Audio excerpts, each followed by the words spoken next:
Hello, Daniel. How are you? Hello, good, thank you. Great. So can you tell us about your work at the Ethereum Foundation? I've been with the Ethereum Foundation for 3 years now, and I am primarily working on Swarm, which is the distributed storage layer for Ethereum. It stores off-chain data, for example, the codes and the static data for distributed applications or the source codes of smart contracts and things like that.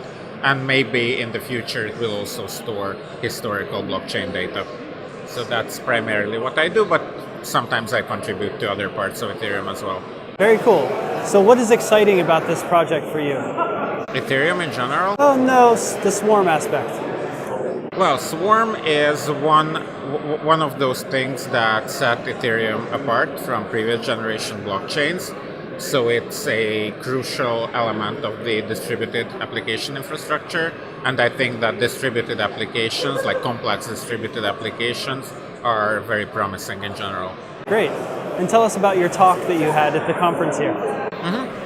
So I've been talking about storing private data in Swarm, questions of access control and privacy, which in a distributed system can only be achieved through encryption, because everybody sees all the information, but if you encrypt it, then those who are not authorized cannot make sense of it. Right. Excellent. So I'm from ChronoLogic, and we partnered with Piper Miriam on the Ethereum Alarm Clock. Can you think of any interesting use cases for scheduling transactions, smart contracts, or payments for the future? I certainly can. So I think actually I also have another part-time job. I'm a lecturer at Budapest University and I'm teaching cryptography. Oh, wow. And when I'm teaching smart contracts, the alarm clock is one of the examples that we look at with the students.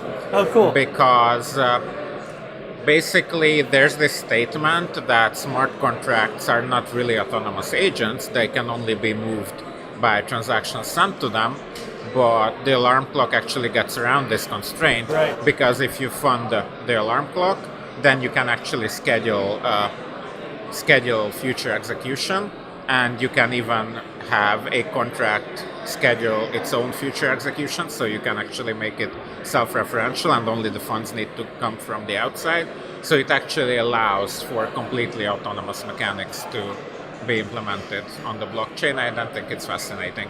That's great. It's great to hear the Ethereum Alarm Clock is talked about in universities. It is. Yeah, thank you. Thank you for speaking at the event, and thank you for your contribution to the community. Well, thank you for asking me. You bet. Bye-bye.